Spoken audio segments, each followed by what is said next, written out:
grownfolksmusic.com. I just wanted to say, what's happening and what's up to all the grown folks out there listening. We are really excited today to have singer-songwriter extraordinaire Natalie Brown on the line with us.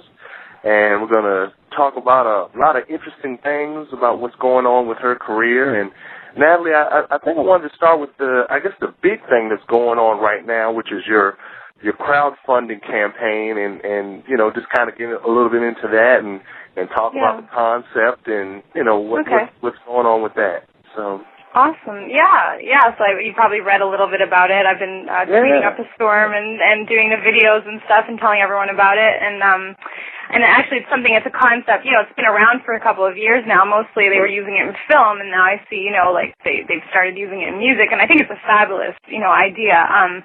So how much do you know about the whole thing? What did you want to touch on specifically? Well, I guess specifically just you have actually two tie-ins. So I like the concept that you have about doing the live DVD, the live, because I think just as music is becoming more and more free, I guess, in some instances, the idea of performing live is just becoming so crucial, and the fact that is like part and parcel of what you're actually doing.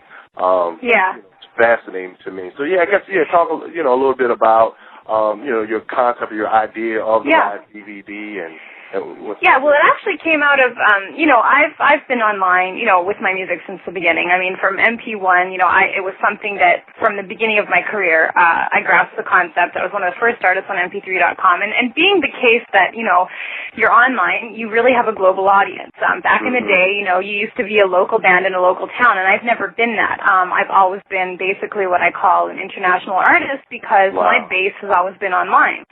So that's wonderful, but it causes some issues when you come to touring because you don't necessarily have enough people to make a show worthwhile. For an act like myself, it's going to cost at least $3,000 to do a local show. With being a Canadian artist, coming to the States, you need visas, you need all kinds of stuff, and it's not free.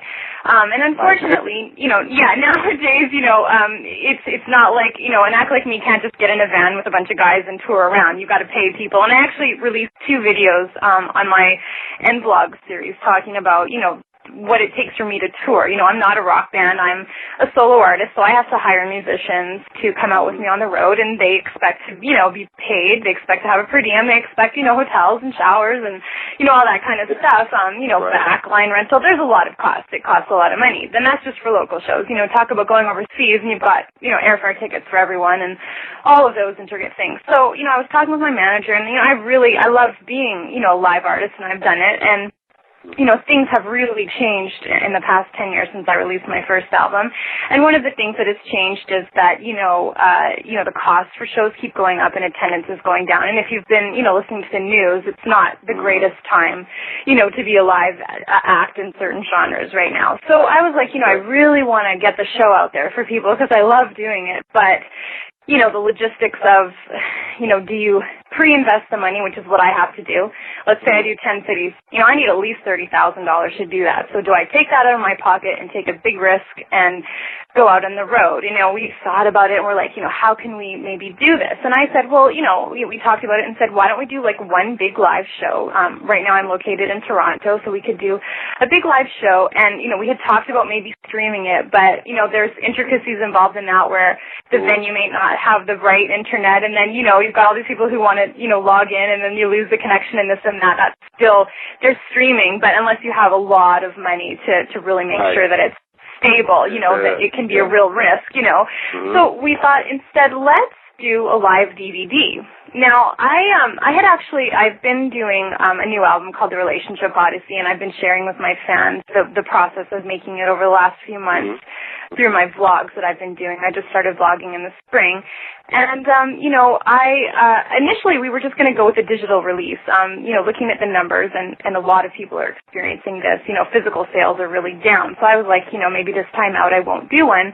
And then, I had a few people who were like, oh, come on, you're not going to put a CD out or whatever, And I thought, well, I'd read about this crowdfunding thing, and we said, well, wouldn't it be cool to do like a pre-sale of the CD and then offer also the ability for fans to be a part of this live DVD production. So that's really how the whole thing came about, because I realized, it's going to be really difficult for me. I can't play for 9 people. The show costs what it costs, and right, that's trying to route it and everything. It's crazy because you lose 3 days going from the East Coast to the West Coast, but if you're coming from Canada, you've got to hit it. So it's a little crazy with the cost. So I was like, let's definitely explore this, but instead of, us making that initial investment, let's go to the fans. Because quite honestly, we live in a time where there's tons of music. You and I both know we could spend like hundreds of dollars every month with all the great music there is out there, 99 cents here, $9.99 here. Right. There's a ton of music, and a lot of people are listening to music, they're consuming it, but the need to pay for it isn't as great. Because, hey, we're all guilty of it. We go onto YouTube and we type in the name of the song we want to listen to and click it and you're streaming, right? There's not as much of a compulsion to buy products. So we were thinking, we're always ones to sort of embrace new technology, new concepts, and I thought, why not give this a go? The fans want to see me live. I can't necessarily bring my show to them because of the cost and not knowing that there's a guaranteed number of people that are going to be in each city. So let's do the live DVD, and let's give it to the fans. Let's say, hey, if you want this, if you want to support it, you can be a part of it. And what really has been fascinating in just the first few days of this campaign is, I've had fans who have had for 10 years, and, they might have bought the odd CD or this and that, but people are much more willing when they feel like they're getting behind an artist. They'll put down $250 or $500 or whatever. They're more willing to invest in this kind of thing, which I think is beautiful. It's a beautiful concept because everybody wins, because the artist doesn't necessarily have to take the financial risk on the front end to go, okay, am I going to recoup this cost? Because a lot of times, back in even 5 years ago, it was no problem. We run our own label, and we've been used to manufacturing and everything ourselves, but as time has gone on, you see that you don't always recoup all of that cost. So this helps the fans be a part of it. We know that in advance everything is paid for, so there's no loss. Even if we don't sell anything after, it's okay because it's all been paid for. So I think, but every side wins, and then if it turns out that there's not enough interest and you can't generate the income or the funds needed to produce the project, then as an artist, you've saved yourself, going into debt basically, then having to find other ways to monetize it after. And in this economy and in the music business, how it's changing, nothing's guaranteed like it used to be anymore. I mean, before you did A, B, C, and D, and it paid off and equals, this thing. It doesn't necessarily do that anymore. So I think as artists, especially as independent artists, we're always looking for new ways to make sure that our costs are covered, and to monetize other, things in other ways, to see what the new way is forward. So I think it's a fascinating concept. I'm really excited about the project. The reception has been wonderful. As an artist, when you do something new, you kind of wonder, okay, what are my fans going to think, the ones who've been with me, or what are other people going to think, But I've been really blown away, quite honestly moved by, the people who have just really gotten behind it. Yeah. I was remarking today when I was, I was on the site and then, just kind of looking at your updates, and I used to work in the nonprofit world and write grants and all that stuff, and so I, know about fundraising, and I was just looking at so far, just the response. I was blown away. It's like, folks are really, getting behind, and that just shows the, like I said, you've been building this for a while, for over a decade, and exactly. It's incredible. So, we're really excited. Yeah, wishing you the best with that. Thank you. That's really where it's headed, and I wanted to ask you a little bit about, and you touched on it, and I've seen and just admire how active you are. But I did, one of the things we do talk about, probably more so on Twitter with the things we tweet out from grown folks, but really big into social media, and just wanted to hear from you. I love your blog. I'm always Thank checking you. it out. Oh, yeah. Cool. And just, just awesome. wanted to see, what your thoughts are about it as far as you've been the way you've been using it, to promote yourself and different things. So. I mean, I love it. I mean, I've been through, every iteration since the beginning of the web in terms of its social abilities. I mean, I remember reaching out to people on ICQ back in like 1996 or 97, Right. I've always been, because when I first started my music career, I did the normal thing, I studied in school and I was in choir and in church and I sang gospel for a while, and, when I got serious and I moved to the States, and that was right, like I was in San Francisco during the .com boom, and so of course I was around a ton of people who are really into tech, so I kind of embraced it from the very beginning.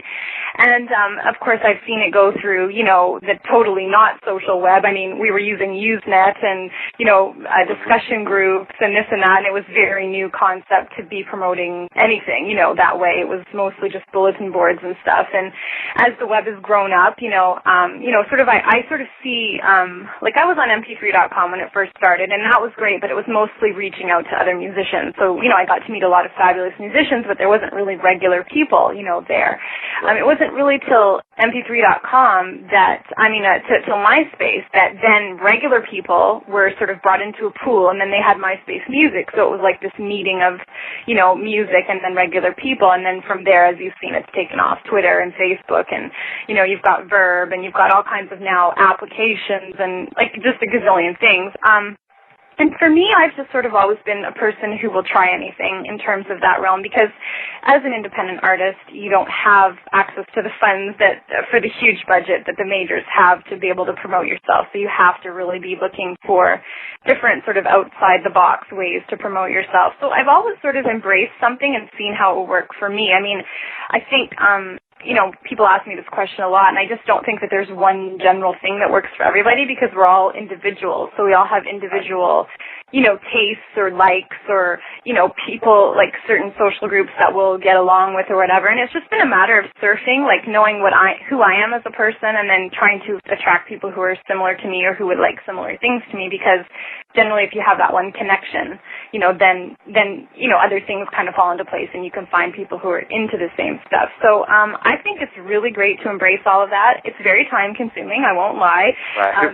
But I mean, thank goodness for sites like Ping where you can aggregate stuff, and I think that we're only getting better with that stuff, to be able to send out the message. I think it's a super tool. I think you have to be careful using it. I think a lot of artists go and just spray stuff all over the place and they don't think about their audience. It doesn't, even though it's social media, you still have to think about yourself as a niche business. You have to think about exactly what kind of, interests you have and what kind of music you do and who would it interest. Kind of firing off at every angle doesn't work. It can make people mad. And, as social media has grown up, we see too how, people are very picky and you do have to approach a certain way. And I've just always been, like a person's person, I guess. And so I try to just really connect on a one-on-one level as much as I can, understanding that at a certain point you can't do that with everyone because, you only have so many hours in the day. But yeah, I think just as an artist, I've just learned kind of who my fan base is and who would appreciate what I do. Sometimes you make a mistake, but, that's just part of it. You sort of have to feel your way through it and sort of test the waters here and see if it works. But I think it's a fabulous tool. I think you do have to analyze yourself and your music and then your audience and make sure that you still are targeting a niche audience. As artists, we'd like to think that everyone loves us, but that's just not the case. And as time goes on, people get even more diverse with their taste. So you do have to be very careful. So that's sort of been my experience. But, I've built my whole career using the internet, basically. So I've never really used any traditional means of promotion at all. It's been mostly internet-based. So, yeah, that's sort of been my experience. We like that. We love that because, it really, yes, it's been growing and it's changing. It's gosh, it's hard to believe that we're, 15 to 16 years or whatever into into it. So, looking forward to what's coming down the road. You do something, I don't necessarily would say, well, yeah, I do kind of evangelize about it a little bit with some of the folks, some of the conversations I have with folks, but I wanted to talk with you about something that, that you've been very active with and in doing with your career, and that is, your songwriting and placements and your licensing opportunities. And, could you just, give us a little insight into, how that's been going and maybe some of the placements we might know or whatever. And, sure. Yeah, basically I got into it right when it sort of opened up for independent artists, which was around 2001. I had just released my first album, and of course back then it was still like super, big artists who were getting into movies and TV and stuff. And it wasn't actually a very cool thing. It was like kind of the baby bands did it or whatever, and it had been not cool for artists, and then it became really big, and then you got like the whole Celine Dion and these huge artists. And then around the time after I released my first album, and this was something I never would have even imagined that I would have gotten into, but we got contacted by a company out of New York. It was a young fledgling company, and they had just asked, to listen to our music, and we sent over a CD and stuff, and through that, we started placing music, and then we got, just connected with a whole bunch of other companies. We got into it really early, and basically what ended up happening at first, I was just basically licensing album cuts from albums that I had released, but then we would start getting requests to do custom music. So Jeremy and I would get like a directive, like we're doing this show and this is the plot line and this is what we need and this kind of thing, and they'd tell us exactly what they want. Or sometimes a lot of our stuff happens when a movie will go from the theater to DVD. They like to replace the song. Yeah, so basically what happens is like they'll use a Mariah Carey song for the movie and they'll pay $100,000 for that, and then when it goes to DVD they have to get another license, and a lot of times it's too much. So they started going to indies to get sound-alike songs, and they pay us like 10 to 25 grand, which is fine with us. We're cool with that. You can let them have the $400,000 paycheck. We'll take that 25 grand. And we just started doing that. And I actually had released my first album in 2000, and then I started getting into the licensing thing. I released a Christmas album in 2003, and then for a long while I didn't do anything because we were really active working in the licensing world, which was great for us because that enabled us to get the capital to build our studio and do a whole bunch of really cool stuff. And also to see, where were things going, with the whole digital thing and CDs and all that stuff. And so, we've been placed, I don't even think, I mean, there's so many. I have a listing on my site. I mean, I've even stopped listing the shows. There's just so many of them now, but there's like we're HBO, Logo, Food Network, Viacom, Discovery, Fox, NBC, CBS, CBC, and then all over the world. When things get syndicated to other countries, then you get, like Swedish and Japanese TV and like all over.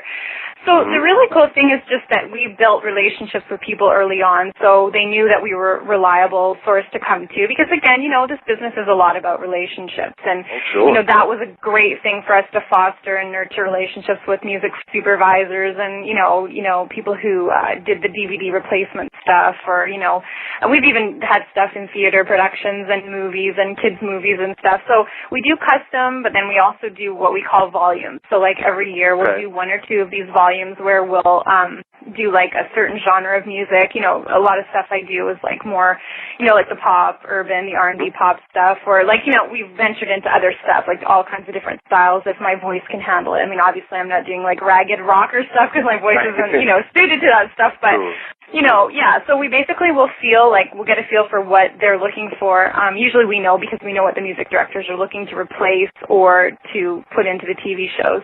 And then we just have a bunch of companies we work with, and we send them off our volumes, and then they place them. So, a lot of times we won't really even know it's been placed until we get our, our royalty checks from our performing rights organization, because, there's just too much stuff going on. There's so much, nowadays there's so many, cable and, all these little channels and productions, and there's just a million places to place music. So, that's been really excellent for Jeremy and I as writers, and, it's been great for me as an artist too, because sometimes you get so used to doing a certain thing, like your own thing, and this kind of forces you out of your zone, to experiment and do other things, which I think is great, Yeah. Oh, yeah. I mean, I can understand, that, like you said, you're doing your thing, and that's what that is. But then, someone comes with a request to, hey, do this mock-up of whatever. Yeah. So exactly. Yeah. Oh, that is. I mean, that is great. And I think, I guess one of the other things that that I admire is that you are truly independent. You know what I mean? Absolutely. Yeah. That, I mean, to me, that's just, and I guess I wanted to ask you about that because you are truly independent, but at the same time, I just have to put this out there and just give you this compliment. You're independent, but you all's professional. You and Jeremy, your professionalism is just, and thanks. Oh, you're welcome. And I guess if you could maybe just talk a little bit about, I mean, obviously that you spoke about it as far as getting these opportunities and building relationships, but just the importance of professionalism, regardless of its or so just some of your thoughts on that. I mean, I grew up, I think I have to give credit to my dad for this because my father owns his own business, and so we grew up in a home, with an entrepreneur, and so, from the basement to the office, my dad built his business, really, and we were, that's all I remember growing up, and we helped, my brother and I, and so that kind of ethic was instilled in me I started my first business in 4th grade. I mean, I was always doing stuff like that, and always had a sort of a head for that kind of thing. So I think it just, really kind of transferred into my music. It was really funny because, before I met my production partner, Jeremy, who I've worked with now for over 10 years, I've worked with a lot of producers, but, it was hard for me to find the right person who could understand, I don't want to say that I'm anal in a sense, but I am because, when you wear so many hats, you really have to keep track of stuff and you kind of crack down hard on things. And I'm, I'll admit to being an A-type and I'm very perfectionist when it comes to things, which is good and bad. As a creator, it can be bad because you sit there tweaking forever. So when I met Jeremy, it was the perfect union in terms of that because we shared the same work ethic.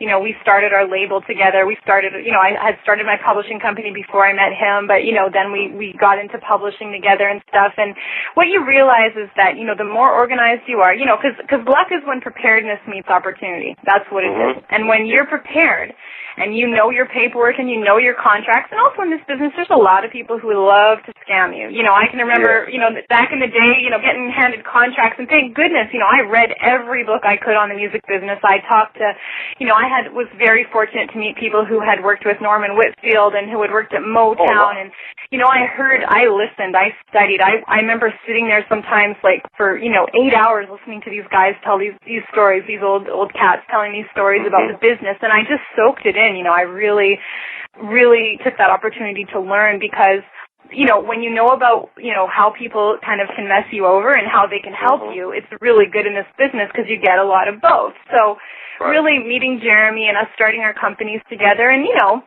practice makes perfect too.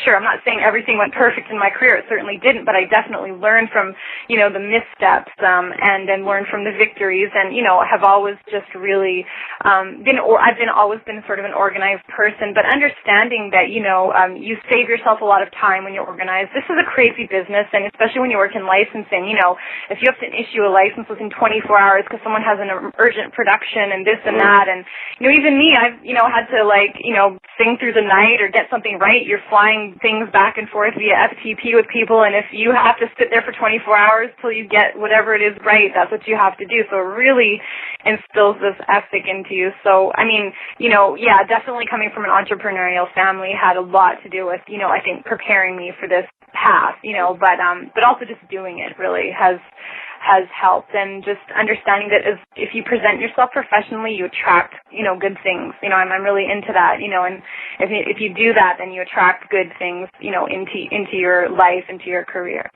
Oh, I love that.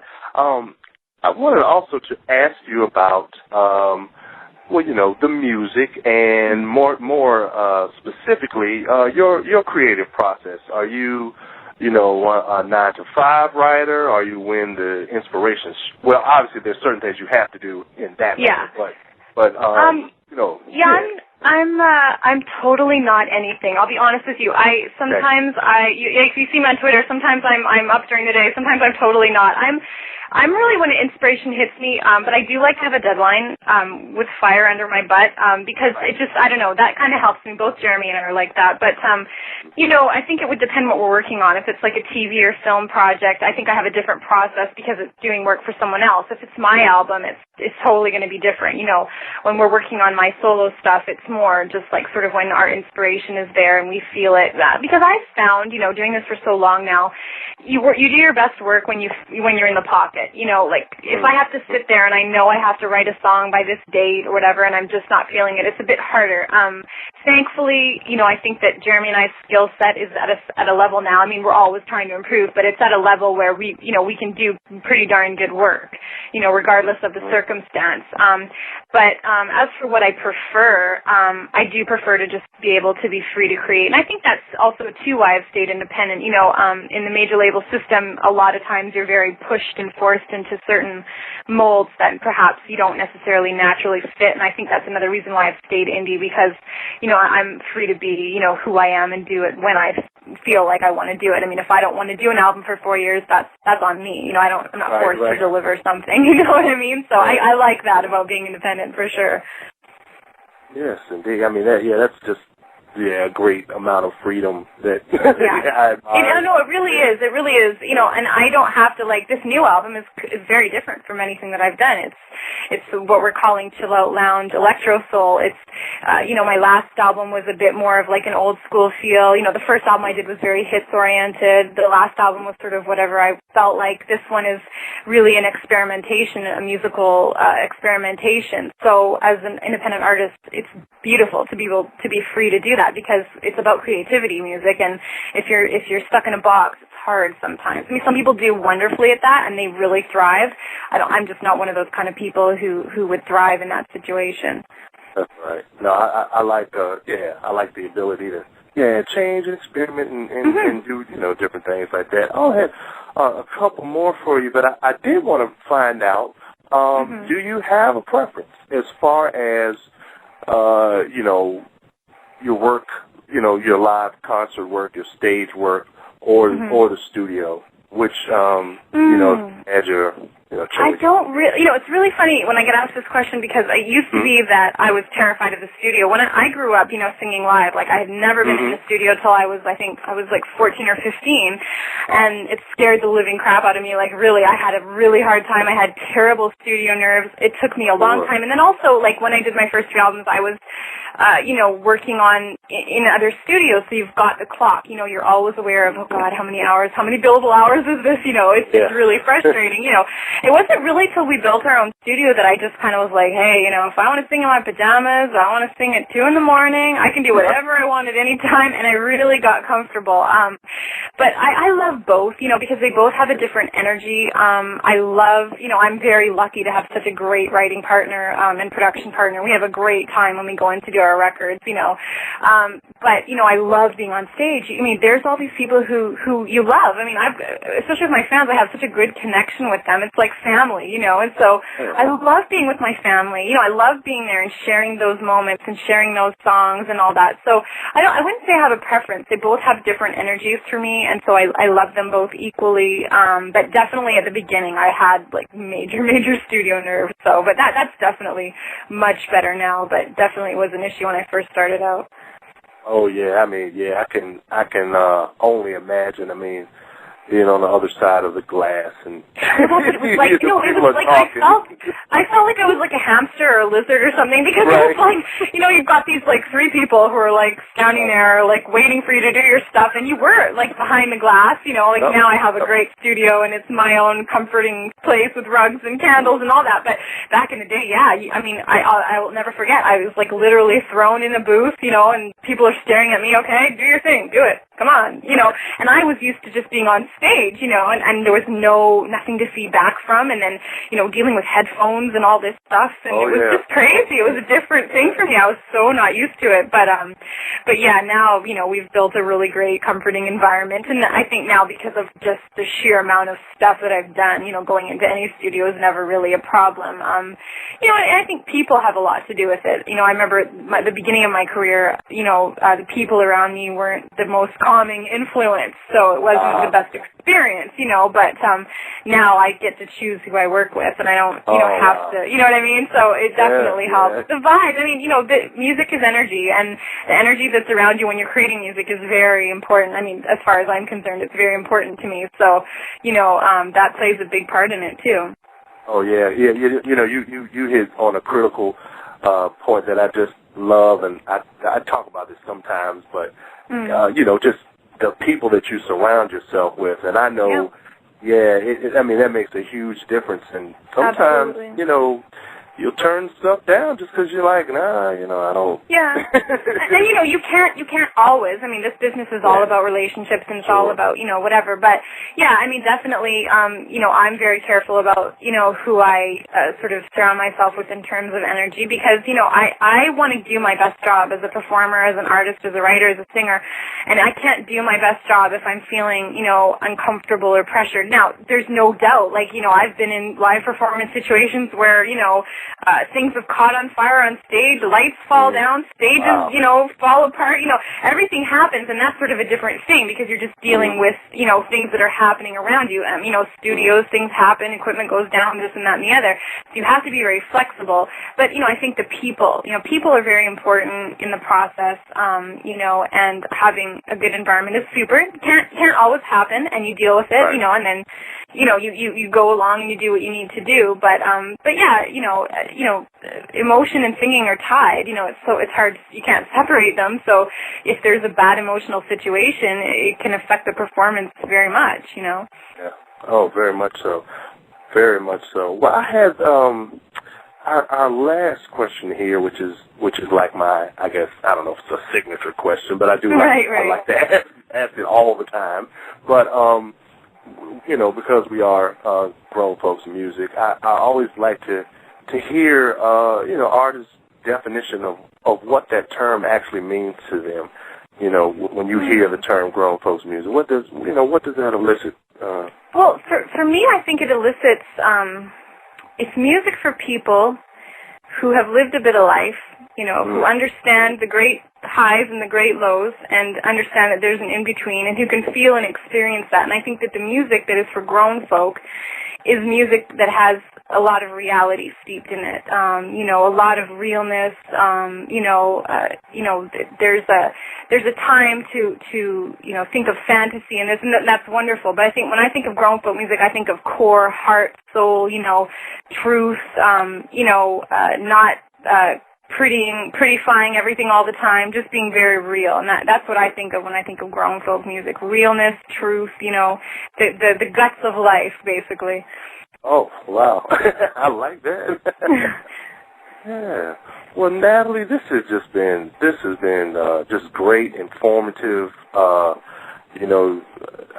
really wishing you the best on the project. Oh, yeah, and we're going to keep, looking out for the blogs, because we really love those. And awesome. I took a break today. I had a long weekend, and I was like, y'all, I'm just going to take a little break today. But, yeah, we'll be back on next week. But I love doing them. It's wonderful. It's great to connect with everyone and in the comments and stuff. I really love it. Oh, yeah. Yes, indeed. Well, we, like I said, we really appreciate you taking the time out of your schedule to talk with us. And, thank you. Like I said, we'll get this out in a few and get it to all your networks and look forward. GrownFolksMusic.com